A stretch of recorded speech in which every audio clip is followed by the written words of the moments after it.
بسم اللہ الرحمن الرحیم. السلام علیکم ناظرین. میں محمد فاروق ڈوگر, نمائندہ خصوصی روزنامہ پاکستان ملیشیا پروگرام آمنے سامنے میں حاضر خدمت ہوں. ہمارے ساتھ موجود ہیں ایم ایس صدر قریشی صاحب, جو کہ چیئرمین ہے P M H D T V اور chairman T T S J group of companies. ہم جناب قریشی صاحب کو خوش آمدید کہیں گے. ناظرین, آج کا جو ٹاپک ہے وہ ہے NA-75 کا جو رزلٹ ابھی تک پینڈنگ چلا آ رہا ہے. دونوں پارٹیوں کی طرف سے جیت کے دعوے سامنے آ رہے ہیں, لیکن ابھی تک حتمی نتیجہ الیکشن کمیشن نے ایشو نہیں کیا. ساتھ ساتھ آصف زرداری صاحب نے ایک بار پھر یوسف گیلانی کی جیت کے لیے لابنگ شروع کر دی ہے, اور وہ 100% امید ہے, اپنا ہوپ فل ہے کہ یہ الیکشن وہ جیت جائیں گے, کیونکہ وہ کہتے ہیں کہ یہ الیکشن ڈائریکٹ وزیر اعظم کے خلاف ہے. تیسرا جو اہم جو نقطہ ہے آج کا, وہ فیٹف کا آج اجلاس ہوگا, جس کی میں پاکستان کو گرے لسٹ سے نکالنے کے لیے بات چیت ہوگی, اور حکومت کو اپنے اقدامات پر پورا یقین ہے کہ جو فیٹف ہے وہ پاکستان کو گرے لسٹ سے نکال دے گا. تو ہم جناب قریشی صاحب سے گزارش کریں گے کہ وہ اپنے گفتگو کا آغاز NA-75 کے رزلٹ سے سٹارٹ کریں. بسم اللہ الرحمن الرحیم ورفعنا لک ذکرک صدق اللہ العظیم. السلام علیکم ناظرین. امید رکھتا ہوں کہ آپ نے چھٹی کا دن گزار کے آرام کیا ہوگا, ریسٹ کیا ہوگا, اور پھر آج سے دوبارہ اپنے روزمرہ کے معاملات کے اندر مشغول ہوں گے. علامہ اقبال کا شعر ہے ہمارے وطن کے شاہینوں کے لیے اور ہمارے وطن کے معماروں کے لیے کہ نہ ہو نا امید اقبال اپنی کشت ویرا سے, ذرا نم ہو تو یہ مٹی بڑی سرغ جیسا. جہاں تک صورتحال ملک کی معاملات کی ہے, ہماری قوم بڑی انرجیٹک ہے اور بہت صلح پسند بھی ہے, اور جہاں ضرورت پڑتی ہے وہاں اپنی ہتھیلیوں کے اوپر جان رکھ کے حاضر ہو جاتی ہے, چاہے وہ جان وہ اپنے لیڈر کے اوپر قربان کریں, چاہے وہ جان اپنی آن اور شان اور اپنے وطن کو قربان کرے. لیڈروں سے محبت بھی جس طرح پاکستان میں دیکھی گئی ہے, شاید شاذ و نادر کہیں دوسری دنیا میں اس طرح ملتی ہے کہ دنیا چاہے کچھ بھی کہے صحیح ہے, اور اگر لیڈر نے کوئی حکم صادر فرما دیا ہے, ماضی میں ہم نے یہ دیکھا بھی ہے کہ ایسی ایسی مثالیں ملتی ہیں کہ کسی بھی انسان کو کسی بھی جماعت نے کھڑا کر دیا, جب جماعت کا حکم آیا تو انہوں نے بغیر کچھ سوچے سمجھے اس کو ووٹ ڈالا, اور اپنے جماعت سے اپنی قیادت سے نہ صرف اظہار محبت کیا, اظہار یکجہتی کیا, بلکہ یہ بھی بتایا کہ ہم تمام اصولوں کو بالائے طاق رکھے, ہم وہ لوگ ہیں کہ جب ضرورت پڑے گی تو ہم سب کچھ قربان کرنے کے لیے تیار ہیں. اور یہی وہ جذبہ ایمانی تھا کہ 1965 کے اندر جب کام آیا تو ہم آج پاکستان کے نام سے ابھی تک زندہ ہیں, ورنہ جو ہمارے دشمن نے سوچا تھا وہ کر گزرتا وہ. لیکن یہ قوم ہی تھی جو اس وقت میدان میں نکلی تھی, ٹینکوں کے آگے لیٹ گئی تھی, اور دشمن کو یہ سوچنے میں مجبور کر دیا تھا کہ جن کے نہتے نوجوان ہمارے ٹینکوں کے مقابلے کے لیے آ گئے تو ان کی فوج کے جوان جب آئیں گے تو ہمارا کیا بنے گا. جہاں تک بات آپ کر رہے ہیں NA-75 کی, تو وہاں پر بھی ہم نے یہی جنگ و جدل دیکھا کہ ایک طرف ایک جماعت تھی, دوسری طرف جو ہے وہ پوری حکومتی مشینری تھی, لیکن جو 30 اور 32 حلقوں کے ریزلٹس شروع میں جو اناؤنس جو سرکار نے کیے, جو الیکشن کمیشن کے غیر حتمی نتائج تھے, اس کے مطابق جو ہے وہ حکومت کے مخالفین جو ہیں وہ الیکشن کو جیتنے میں, یعنی اپنے ووٹ کو لینے میں کامیاب ہو گئے, اور ووٹ کو عزت دینے کا جب مسئلہ آیا تو حکومت پیچھے ہٹ گئی, اور حکومت نے ووٹ کو عزت نہیں دی, اور الیکشن کی بقیہ پولنگ اسٹیشنز کے نتائج کو روک لیا گیا. اچھا, بڑی ایک مزہ خیز کہانی ہے اس کے پیچھے فاروق صاحب. جی, یعنی شام 6 بجے سے لے کے 5 بجے سے لے کے صبح 6 بجے تک وہ جو پریزائڈنگ آفیسر تھے وہ کہاں سے چلے گئے تھے سونے کے سونے. وہ اصل میں دھند تھی نا، اس وجہ سے تھوڑا دھند کی وجہ سے انہوں نے جناب علی وہ کاؤنٹنگ بند کر دی تھی، نظر نہیں آ رہا تھا کس کے ہاتھ میں ووٹ گئے، اور وہ سب اپنے اپنے اچھا گھر پہ بھی نہیں پہنچ سکے. نہیں اصل میں وہ گھر پہ بھی نہیں پہنچ سکے. یعنی حکومت کی اداروں کے ذمہ دار لوگ، حکومت نے یہ کہا ہے جو بات حکومت کے اداروں کے ذمہ دار لوگ، یعنی کہ الیکشن کمیشن، ریٹرننگ افسر، چیف سیکرٹری، آئی جی صاحب، اور سارے لوگ یہ انہیں تلاش کرتے رہے. جو ہماری مصدقہ معلومات ہیں، مصدقہ معلومات کے حوالے سے بات کر رہا ہوں کہ یہ جو 20 اور 19 20 21 22 جو لوگ تھے، ان کو سارے ادارے مل کے تلاش کرتے رہے، ماں سوائے ایک ادارے کے سارے لوگ تلاش کرتے رہے، وہ ملے ہی نہیں صبح تک. اور پھر اچانک صبح جو وہ نمودار ہونا شروع ہو گئے، تمام اپنے بسترے بوریے اور بستوں کے ساتھ اپنے جناب علی موجود ہو گئے. یہ بات سمجھ میں نہیں آئی. اگر الیکشن کے حالات اتنے خراب ہو گئے تھے تو انہیں سیکیورٹی کے کس ادارے نے اٹھایا، یا وہ کس جناب علی کہتے ہیں کھو میں چلے گئے تھے جو کسی کو نہ ملے نہ رابطے میں آئے. یہ سارا سلسلہ جو ہے یہ کس طرف نشاندہی کرتا ہے؟ کیا حکومت کی رٹ وہاں ختم تھی؟ یہ لوگ حکومت کے کارندے نہیں تھے، یا حکومت جو ہے وہ خود اس معاملے میں انوالو تھی؟ تو اس تمام صورتحال کے پیش نظر جو معاملہ ہوا ہے اس میں صاف اور واضح طور پر اس بات کی کڑی کھل گئی ہے کہ پچھلی دور کی حکومتوں سے زیادہ اس حکومت نے، جسے کہتے ہیں، میں عام زبان میں بازاری زبان میں کہوں تو بدماشی کا لفظ استعمال ہوتا ہے، اور اگر کوئی سلجھی زبان میں، اگر مہذب زبان میں کہا جائے تو حکومت نے ناجائز کیا اپوزیشن کے ساتھ، اور حکومت نے اپنے غلط اختیارات کا استعمال کیا. تو جب حکومت غلط اختیارات کا استعمال کر رہی ہے تو اس چیز واضح ہو گئی کہ ظاہر سی بات ہے جس کی حکومت ہے اسی کی ساری ذمہ داری ہوتی ہے، اور الیکشن کمیشن بھی اسی کے ماتحت چلتا ہے حکومت کے. تو یہ سب ایک مل جل کے انہوں نے اپنا گیم رچایا، اور اب الیکشن کو ہولڈ کر دیا گیا.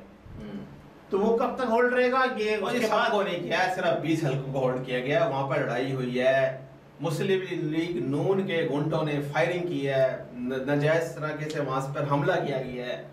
تو وہ بیچارے جو پریزائڈنگ آفیسر تھے، وہ جو حملہ تھا، وہ ڈر گئے تھے. ہو سکتا ہے انہوں نے اغوا کر لیا ہو. اچھا لیکن ابھی کوئی چیز ثابت نہیں ہے، ابھی کوئی چیز ثابت نہیں ہے.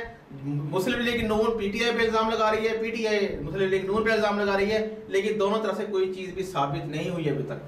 تو ہم کسی چیز کو حتمی نہیں کہہ سکتے کہ یہ مسلم لیگ. آپ نہیں کہہ رہے بھائی، آپ نہیں کہہ، میں تو حتمی کہہ رہا ہوں جناب. میرے ہی تو اختیار ہے، میں عوام ہوں، میں حتمی فیصلہ دے رہا ہوں. یہ میں کوئی سمجھ نہیں ہے سر جی. ذمہ داری کس کی تھی؟ لا اینڈ آرڈر کنٹرول کرنے کی. تحفظ فراہم کرنا. نہ آپ یہ بتائیے، جو پریزائڈنگ آفیسر 20-21 جو غائب تھے، ان کو تحفظ فراہم کرنے کی ذمہ داری کس کی تھی؟ پنجاب گورنمنٹ کی تھی. گورنمنٹ کی تھی نا. پنجاب گورنمنٹ کہاں تھی؟ گورنمنٹ خود کہہ رہی ہے کہ ہمارے رابطے میں نہیں آ رہا. وفاق کچھ چیز کا علم نہیں ہے. لا میں وفاق کی بات ہی نہیں کر رہا سر. جی آپ پنجاب گورنمنٹ ادھر سے ادھر نقطہ کیوں لے جاتے ہیں؟ میری بات سنیں، پنجاب گورنمنٹ انوالو ہے. آپ پنجاب میں صرف اس وقت بات ہو رہی ہے پنجاب گورنمنٹ کس کی گورنمنٹ ہے؟ پنجاب گورنمنٹ دیکھیں بھائی ایک ہی حکومتی جماعت کی گورنمنٹ ہے. آپ نااہل شخص بیٹھا ہوا ہے نا، عثمان بزدار ایک نااہل شخص ہے.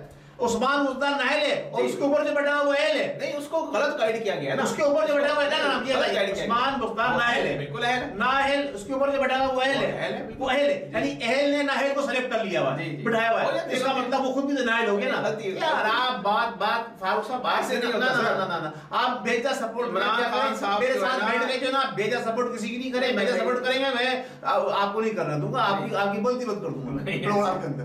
آپ بھیجا سپورٹ کر رہے ہیں. او بھائی ایک نااہل کو بٹھانے والا بھی تو نااہل ہی ہوا نا. نہیں بالکل کو غلط گائیڈ کیا ہے، غلط پکچر دکھائی گئی ہے. آپ ان کا باتوں کا روح دوسری طرف لے کے جا رہے ہیں. جو بات میں کرنے جا رہا ہوں یہ ہم کہہ دیجیے، جو بات میں کرنے جا رہا ہوں وہ کیجیے بات. آپ غلط بات کیجیے. وہ دعوے سب کرتے ہیں، دعوے کو چھوڑ دیا. دعوے کی بات ابھی آئے گی، آگے کروں گا. بات یہ ہے کہ ذمہ داری جو تھی الیکشن کمیشن کے عملے کو تحفظ کی ذمہ داری وہ گورنمنٹ کی تھی. گورنمنٹ آپ پنجاب کی ہو چاہے گورنمنٹ آپ پاکستان کی ہو، گورنمنٹ دونوں جگہ ایک ہی پارٹی کی ہے. تو اس کا مطلب ہوا جو اس وقت رولنگ پارٹی ہے، اگر وہ جیت رہی تھی تو پھر اس نے ان لوگوں کو غائب کیوں کیا؟ اور وہ اگر ہار بھی رہی تھی اگر وہ ہار بھی نہیں تھی تو بھی ان لوگوں کو جناب علی غائب نہیں کرنا چاہیے تھا. یہ تو ایک انصاف کا تقاضا ہے, ووٹ کا تقاضا ہے, عوام کی رائے ہے, وہ جس کو دینا چاہے دے. جب بعد میں رزلٹ آتا بعد میں بات کرتے. آپ نے پولنگ کے دوران جو حرکتیں واقعی ہیں جو ہم نے سوشل میڈیا پہ دیکھی ہیں, جو کچھ بھی ہوا ہے, چاہے فائرنگ ہوئی ہو, چاہے پی ٹی آئی نے کی ہو, چاہے نون نے کی ہو, کسی نے بھی کی ہو, اس کو لا اینڈ آرڈر کو کنٹرول کرنا گورنمنٹ کی ذمہ داری تھی. اور گورنمنٹ فیل ہے, گورنمنٹ فیل ہے, گورنمنٹ کے تمام ادارے فیل ہیں. نہ صرف الیکشن کمیشن اور اس سے وابستہ جتنے بھی لوگ تھے جو اس دن کنٹرولنگ پاور میں تھے, سارے کے سارے فیل ہوئے. اور اس کا بینیفٹ لازمی طور پر ان لوگوں کو جانا ہے جو گورنمنٹ کے خلاف الیکشن لڑ رہے تھے. میری بات سنیں, اگر گورنمنٹ نے انوالومنٹ کرنی ہوتی, آپ یہ کیسی بات کر رہے ہیں قریشی صاحب؟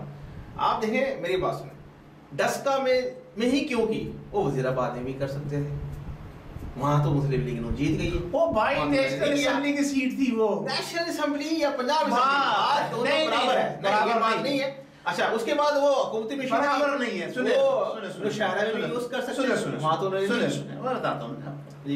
دیکھیں یہاں پر گورنمنٹ کو خدشہ تھا جی کہ یہ سیٹ ہم لوز کر جائیں گے. اچھا سن لیجیے میری بات. جی سنائیے. گورنمنٹ کو فلی کانفیڈنس تھا کہ جی ہمارے وزیر داخلہ کے حلقے سے سیٹ الیکشن ہو رہی ہے, وہاں ہمیں کیا کرنے کی ضرورت ہے, ہم تو جیت ہی جائیں گے, ہماری سیٹ ہے وہ. صحیح ہے. اسی طرح سے دوسری سیٹ پہ بھی وہ فل کانفیڈنس ہے, کچھ مسئلہ نہیں ہے, وہاں تو ہم جیت ہی جائیں گے. یہاں پر خدشہ تھا, یہاں پہ جو مد مقابل تھا وہ اسٹرانگ کینڈیڈیٹ تھا. پہلے بھی اس نے جو سیٹ جیتی تھی مسلم لیگ نون نے بڑے مارجن کے ساتھ جیتی تھی, تو ان کو یہاں پر بہت زیادہ جو تھا خدشہ تھا کہ یہ سیٹ ہم لوز کر جائیں گے. اسی لیے پوری پنجاب گورنمنٹ متحرک تھی نیشنل اسمبلی کی سیٹ کو بچانے کے لیے, جو کہ وہ بچا نہیں سکے. الیکشن کمیشن بھی ان کا ساتھ دے رہا ہے, جسٹس بھی ان کا ساتھ دے رہے ہیں, عدلیہ بھی ساتھ دے رہی ہے, فورسز بھی ساتھ دے رہے ہیں. لیکن جس کی جب عوام آ جائے نا, وہ کہتے ہیں نا طاقت کا سر چشمہ کون ہے, طاقت کا سر چشمہ عوام ہے. جب عوام میدان میں نکل کر آ گئی, انہوں نے ووٹوں کی جناب بات کی ہے, انہوں نے ووٹ ڈال دیے. اب آپ یہ دیکھتے ہوئے پریشان ہو گئے کہ ہیں اتنے لوگ آ رہے ہیں, سارے جناب علی نعرے نون لکھ کے لگاتے آ رہے ہیں. تو انہوں نے یہ سارا گیم چلایا. یہ آپ دیکھیں میری بات سنیں, الیکشن کمیشن کو کیا ضرورت پڑی سپورٹ کرنے کی حکومتی پارٹی کی؟ یہ تو آپ نون لیگ کی زبان کی بات کر رہے ہیں. فورسز کو کیا ضرورت پڑی ہے؟ عدلیہ کا اس میں کیا انوالومنٹ ہے؟ کچھ بھی نہیں. اگر عدلیہ نے انوالومنٹ کر تو سارا الیکشن صاف کرتے ہیں نا وہ. ابھی آج دیکھیں NA 221 تھر پار کر وہاں پر بھی پیپلز پارٹی جو ہے چھوڑے میں جب کہاں پیدا ہوئے آپ؟ کون سی دنیا میں رہتے ہیں؟ کون سی دنیا میں رہتے ہیں؟ یہ تو لگتا ہے میرے خیال ہے آپ جو ہے وہ دنیا کو جانتے نہیں. میں جانتا ہوں سر, بڑے اچھے طریقے سے کیا بات کر رہے ہیں میں جانتا ہوں. آپ کہہ رہے ہیں جناب علی حکومت کا الیکشن کمیشن کا کیا رول, فیئر الیکشن ہوئے. آپ یہ بات مانیں, اگر فیئر الیکشن نہ ہوتے تو آج پیپلز پارٹی تھر پارکر سے ہار جاتی, لیکن وہ جیت گئی. اس کا فیئر الیکشن ہوئے. ڈسکا سے اگر ہوا, اگر ہضم تو کرو نا, ایسی کیا یعنی کہ آپ جیتتے ہو. مسلم لیگ نون کی بات کرو, وہ اگر جیتتے ہیں تو ووٹ کو عزت ملے گی, وہ ہار گئے تو ووٹ کی عزت ختم ہوگی. ابھی آپ ہار کو بھی ایکسپٹ کریں کھلے دل کے ساتھ, یہ کوئی بات نہیں ہے. مجھے لگتا ہے کہ فاروق صاحب تک بھی میرے خیال ہے کوئی آ گیا ہے, پوسٹ ہو گیا وہاں سے لفافہ. استغفر اللہ پڑے سر, یہ کوئی بات کرنے والی. اگر میں حق اور سچ کی بات کر ہی نہیں رہے. نہیں, میں حق کی بات کر رہا ہوں. آگے چلیے دوسرے بات نہیں کر رہے. نہیں, میں تو آپ کی بات کر رہا ہوں. آپ کو پی ٹی آئی دیکھیں میری بات سنیں, پی ٹی آئی کی نے یہ سیٹ لوز کی. پی ٹی آئی کوئی جماعت ہی نہیں ہے, وہ تو ٹولہ ہے. بکریوں کا, بھیڑوں کا, گایوں کا, مجھوں کا ٹولہ ہے. مجھ بیچ کے جو لوگ مجھ بیچ کے جو چوروں ڈاکوؤں کے اوپر علی بابا چاند اسٹور کا ٹولہ ہے. ان کی چیخیں نکل رہی ہیں. علی بابا چاند اسٹور کا ٹولہ ہے. آپ دیکھ لیجیے نا, اس میں گھاٹ کے پانی پینے والے عمران خان جاہل مطلق انسان ہے, جاہل مطلق انسان ہے, جس کو یہ نہیں پتا اس کو یہی نہیں پتا کہ جو جا کے اپنی بیوی سے پوچھتا ہے کہ آج کا ریٹ کیا ہوتا ہے، ڈالر کا اور سونے کا ریٹ کیا تھا، اس کو آپ نے وزیر اعظم بنا دیا. ایسے نائل آدمی کی باتوں پہ نہیں، اس نے خود کہا ہے نا، اپنے منہ سے کہا ہے، یہ اس کے الفاظ ہے. نہیں، یہ اس کے اپنے الفاظ. ایسے نائل آدمی کو آپ وزیر اعظم بنا کر آپ فخریہ بیان کر رہے ہیں. اگر بیگم سے کوئی بات پوچھ لے کہ آج ڈالر کا کیا ریٹ ہے تو اسے نائل ہو گیا. بالکل نائل. جو آپ کا ذمہ داری ہے، جو کام آپ کا ہے، وہ ایک گھریلو خاتون، پردہ دار خاتون جو گھر سے باہر نہیں نکلتی، اس سے جا کے آپ دنیا کی باتیں پوچھ رہے ہیں. اس کے اشاروں پہ آپ سمجھتے ہیں کیا بات کر دیا آپ نے. قریشی صاحب کے لیے چائے لے کر آئے جناب. بات یہ ہے کہ فاروق صاحب کے آج کچھ میرے خیال سے یا کہیں سے ٹیلی فون آ گیا ہے، یا فاروق صاحب کو کوئی وہ مل گئی ہے، کیا نام ہے، ٹریکنگ نمبر مل گیا ہے ڈی ایچ ایل وغیرہ کے. بھائی فاروق صاحب ذرا سا حق بات کریں گے ہم. حق کیا ہوتا ہے یہ ذرا بھی بتائیے. اب حق کو سچ کی بات کر، حق ہوتا کیا ہے؟ یہ ہوتا ہے حق یہ ہوتا ہے کہ ان لوگوں کو جو وہاں ووٹ کی قطار میں کھڑے ہوتے ان کو ووٹ ڈالنے دیا جاتا. ڈالنے دیا کہاں؟ ڈالنے دیا. حق یہ ہوتا ہے کہ جو لوگ انہیں ووٹ ڈالے تھے ان لوگوں کا مینڈیٹ نہیں چلایا جاتا. پچھلے جو 2018 کے الیکشن ہوئے، پورا الیکشن چوری ہوا ہے. پورا الیکشن ہمارے اداروں نے مل کے چوری کروایا ہے. ہمارے الیکشن کمیشنر مجبوری میں ایکسپٹ کیا. مجبوری میں ہم بھی اس کو وزیر اعظم کہتے ہیں پاکستان کا. مجبوری میں ہم بھی اس ایسے انسان کو جو وزارت تو بہت بڑی بات ہے، جو کسی بھی سطح کے کسی ذمہ دار عہدے کا اہل نہیں ہے، کیونکہ جھوٹا ہے، فریبی ہے، دھوکے باز ہے، وعدہ خلاف ہے. سارے وعدے جو اس نے کنٹینر پہ کھڑے ہو کے کیے تھے ان کے خلاف سارے کام کیے. ایسے شخص کو ہم وزیر اعظم پاکستان کہنے کے لیے مجبور ہیں. تھوڑا ویٹ کریں، حالات ہوں گے چینج، تبدیلی آئے گی، عوام دیکھے گی تبدیلی، حقیقی تبدیلی. تھوڑا ویٹ کیجیے. جی ہاں، تبدیلی آئے گی، قبر پہ اتر جائیں گے، اوپر سے مٹی ڈل جائے گی. اچھا، اگلا جو ٹاپک، اگلا جو مین پوائنٹ ہے وہ ہے کہ آصف زرداری صاحب نے لابنگ شروع کی ہوئی ہے یوسف رضا گیلانی کو جتوانے کے لیے. یہ دیکھ لیجیے کہ 3 سابق وزیر اعظم اور ایک سابق صدر ایک موجودہ وزیر اعظم کو ہرانے کے لیے ایڑی چوٹی کا زور لگا رہے ہیں.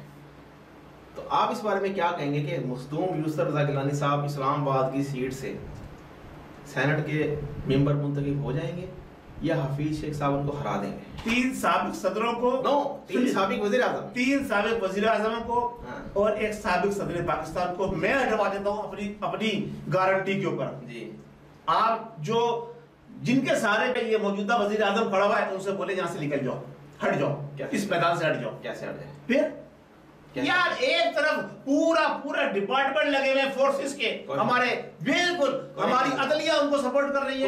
جو کاغذات نامزدگی فیل ہوئے ہیں، جو کاغذات نامزدگی منظور ہوئے ہیں، اس سب کے پیچھے عدلیہ کا ہاتھ ہے، وہ اس کے پیچھے لگی ہوئی ہے. اور ہمارے پورے ادارے کہتے ہیں سیاست سے کوئی تعلق نہیں ہے، سب اس کے ساتھ سپورٹ کر رہے ہیں. اگر ادارے سچے ہوتے تو یہ لوگ جو غائب ہو گئے تھے 2 گھنٹے میں لا کے پیش کرتے کہاں گئے یہ لوگ. یار یہ سارا جھوٹ کا پلندہ ہے، یہ حکومت جھوٹ کا پلندہ ہے. اس کی بات بتائیں، آصف زرداری لگے ہوئے. آپ بتائیے، جب میں نے کہا جس کی لاٹھی اس کی بھینس، بس. اچھا، یعنی کہ آپ کا مطلب یہ ہے کہ گیلانی صاحب ہار جائیں گے. آپ دیکھتے ہیں کیا توڑ جوڑ میں کامیاب ہو گیا نا. کوئی جس کی لاٹھی اس کی بھینس. تجزیہ اس میں صرف یہی ہے کہ یہ سب دیکھیں، تجزیے تو بہت سارے لوگوں نے کیے تھے. NA-75 کے اوپر بھی کیا ہوا؟ تجزیوں کا کیا اثر بگڑا؟ سب چوچو کا مربع بن گئے. وہ زیادہ بات ہے، اس کی یہاں پر بھی یہی ہوگا. خدا نہ خواستہ، اللہ نہ کرے کوئی مصیبت نہ ہو جائے. آپ ذرا ہوشیار رہیے گا، مت جائیے گا کوریج کرنے کے لیے. اچھا، کیوں؟ جی، کچھ بھی ہو سکتا ہے جناب، کچھ بھی ہو سکتا ہے. بہرحال میری ہمارے ملک میں کسی وقت بھی کہیں بھی کسی جگہ کچھ بھی ہو سکتا ہے. بہرحال میری جب ہمارے وہ علاقے، وہ جگہیں جہاں پہ پرندہ پر نہیں مار سکتا ہو وہ محفوظ نہیں ہے، تو یہ تو عام بات ہے. میری جو ناقص ہے نا، میں آپ کو بتاتا ہوں اپنا تجزیہ. اگر تو اوپن بیلٹ سے ہوتا ہے الیکشن پھر تو حفیظ شیخ صاحب جیت جائیں گے اوپن بیلٹ پر. اگر وہی پرانے طریقے کار سے الیکشن ہوتا ہے تو مخدوم یوسف رضا گیلانی جیت چکے ہیں. چلیے آپ کی بات بتا رہا ہوں نا آپ کو، چلے پھر آپ کو بتا رہا ہوں. ٹھیک ہے. اچھا، تیسرا جو ہے فیٹف، آج اجلاس ہو رہا ہے. تو یہ کوئی نئی بات ہے کیا؟ سنیے نا، سن تو لیجیے نا. حکومت کے شاندار اقدامات کی بدولت، جی پاکستان انشاءاللہ گریلی سے نکل جائے گا 25 تاریخ کے فیصلے میں. چلیں دیکھتے ہیں آپ اس بارے میں کیا؟ نہیں آپ نے رائے دے دی، ختم ہو گئی، تجزیہ کر دیا آپ نے تجزیہ کر دیا اس بارے میں. آپ بھی دیجیے نا، اپنی رائے دیجیے. اس کا مطلب آپ ایکسپٹ کرتے ہیں کہ حکومت کے شاندار اقدامات کی وجہ سے چلیے وہ پاکستان گریلی سے 25 تاریخ کے بعد دیکھیں گے. 25 تاریخ نا یہ بتائیے 25 تاریخ کا اپنا تجزیہ دیا، اپنا تجزیہ دیجیے. 25 تاریخ کے بعد دیکھیں گے، 25 تاریخ کے بعد بات کریں گے. نہیں یہ تو پھر کوئی بات نہیں، یہ تو پھر رزلٹ آنے کے بعد اس پر 25 تاریخ کے بعد بات کریں گے. رزلٹ آپ کا تجزیے کے اوپر ہم خاموشی اختیار کرتے ہیں. اور ہم جو بات کر رہے ہیں ہم صرف اور یہ بات کر رہے ہیں کہ ملک کے اندر کچھ بھی حالات ہو جی جی جو ہے ہمارے جو عسکری اداروں کے روح رواں ہیں وہ ماشاءاللہ ان کو ہم سلام پیش کرتے ہیں، لیکن ان عسکری اداروں کے اندر جو کالی بھیڑیں ہیں جو ناجائز طریقے سے اپنی ڈیوٹیاں انجام دے رہی ہیں اور اس ناجائز طریقے کو اپناتے ہوئے ہمارے ملک کے ذمہ دار عہدیدار اور ہمارے ملک کے عوام کے ساتھ جو کچھ بھی ہو رہا ہے اس کی ذمہ داری ان پر جاتی ہے سب سے زیادہ، کیونکہ انہوں نے اس حکومت کو سلیکٹ کر کے یہ ذمہ داری دی کہ عوام کے ساتھ جو ہے وہ دنگا مشتی کرے، عوام کی خون کی ہولی کھیلی جائے. کیا ہوا؟ لڑائی ہوئی، مار پٹائی ہوئی، فائرنگ ہوئی. کون سا لیڈر مرا؟ کوئی لیڈر نہیں مرا. نہ پی ٹی آئی کا لیڈر مرا، نہ ہی جناب علی نون لیگ کا لیڈر مرا. عوام کے لوگ شہید ہوئے. عوام کے اوپر کشد و خون کی ہولی کھیلنے کی اس حکومت کو موجودہ کو جنہوں نے اجازت دی ہے یا دلوائی ہے، جنہوں نے ہمارے اوپر اس کو مسلط کیا ہے، یہ سارے خون انہی کے اوپر جائیں گے، انہی کی گردن پہ جائیں گے. یہاں نہیں یار بات پوری کرنے دیا کرنا، یہاں نہیں وہاں ان کو جواب دینا ہوگا اور ہم ان کا وہاں گریبان پکڑیں گے کہ آپ نے ایسے غیر سنجیدہ لوگوں کو کیوں ہمارے اوپر مسلط کرنے میں کلیدی کردار ادا کیا، ان کو کیوں سپورٹ کری. اچھا اس کا آپ یہ سمجھتے ہیں جو قتل وغیرہ دس کمی ہوئی ہے وہ حکومت نے کی؟ وہ تو مسلم لیگ نے. ذمہ دار کون ہے؟ مسلم لیگ نے کیا. آپ یہ بتائیے کہ ہم اسلامی ریاست کی بات کرتے ہیں، ہمارا ملک اسلامی ملک ہے. اگر خلیفۃ المسلمین یہ کہتا ہے کہ میری ریاست کے اندر فرات کے کنارے کتا بھی پیاس سے مرے گا، بھوکا مرے گا تو اس کا ذمہ دار میں ہوں گا. ہماری حکومت کے ذمہ داران کون ہیں؟ پہلے بنے تو تھے انہوں نے. ہماری حکومت موجودہ حکومت حکومت ذمہ دار نہیں بنے ہوئے. خدا نہیں سنبھالا. بات کر رہے ہیں یار لالا بٹا کے بیڑا غرق کیا، پوری ناس لگا دیا، پورے پاکستان کی معیشت کا بیڑا غرق کر دیا. گروتھ ریٹ دیکھیں کہاں پر ہے، آپ اٹھا کے دیکھیں اسٹیٹسٹک. ارے جناب پچھلی نہیں اس حکومت کی دیکھیں 2.1 پر آ گئی ہے، وہ پچھلے 6 سے 2.1 پر آ گئی ہے. تو چھوٹے چھوٹے ملک وہ اوپر جا رہے ہیں، یہ نیچے آ گیا. کرونا کے اندر بھی ابھی کل ہی پہ پڑ رہا تھا جناب علی، ہمارے جو چھوٹے چھوٹے ملک ہیں بنگلہ دیش وہ 4.6 پہنچا ہوا ہے. ڈاؤن ہے، چھوڑ دیجیے 6 پر پہنچا ہوا ہے بنگلہ دیش. بنگلہ دیش 6 پر پہنچا ہوا ہے، انڈیا 4 سے اوپر ہے، ہم 2.5. ہم پھر بھی ان سے بہتر الحمدللہ، کوئی مسئلہ نہیں ہے. اسٹیٹسٹک پیش کرتے ہیں آپ غلط لوگوں کو سپورٹ کرتے ہیں. جس طرح سے پہلے بھی ابھی وہ صحافی سارے رو رہے ہیں، کہتے ہیں ہم نے عمران نیازی کو پہچاننے میں بھول کر دی، غلطی ہو گئی. کہہ رہے ہیں ایک نہیں دسیوں صحافی یہ بات کہہ رہے ہیں. آپ بھی کا شمار بھی کل انہی لوگوں میں ہوگا. بالکل ہوگا. آزاد بات کرتے ہیں، آزاد بات نیوٹرل، بالکل آزاد بات بھی کی ہے. آپ کا شمار آپ جیسے لوگوں کا شمار انہی لوگوں میں ہوگا. نہیں کوئی نہیں ہوگا. وقت کے پجاری، چڑھتے سورج کے پجاری، جتنے بھی صحافی ہے کوئی چکر نہیں ہے، ان کو اللہ کیا جواب دینا ہے. بالکل دیں گے، بالکل دیں گے. چلے امید ہے ناظرین آپ غلط اسٹیٹسٹک پیش کر رہے ہیں. نہیں کوئی غلط، بالکل غلط بیانی سے کام لے رہے ہیں آپ، بالکل رونگ انفارمیشن دے رہے ہیں آپ. نہیں پروگرام کا ٹائم ختم ہو گیا، پھر بعد میں بات ہوگی اس موضوع پہ. جی امید ہے ناظرین آج کا پروگرام آپ لوگوں کو پسند آیا ہوگا. سچ اور حق اگر آپ برقرار رکھ سکتے ہیں تو آگے بڑھیں. اگر سچ نہیں بول سکتے، حق بات نہیں کر سکتے تو کم سے کم ایمان کے تیسرے درجے پہ جاتے ہوئے خاموشی اختیار کریں، دل سے برا جانیں. بس میں یہ کہتا ہوں. امید ہے اگلے پروگرام تک کے لیے آپ ہمارے اس ویڈیو کو لائک کریں گے، شیئر کریں گے اور کمنٹس ضرور کریں گے. قریشی صاحب اس وقت فل موشن میں آئے ہوئے ہیں. نہیں میں تو بات کرنا چاہتا ہوں، اگلے پروگرام تک کے لیے ہمیں اجازت دیجیے. اللہ ہمارا ہمیں ناصر. پاکستان زندہ باد. دیا ہے خو ہم نے پاکستان کو بنانے میں، دیا ہے خو ہم نے، جا بھی ہم دیں گے. پاکستان کو بہترین اسلامی قلعہ بنا کے دم لیں گے.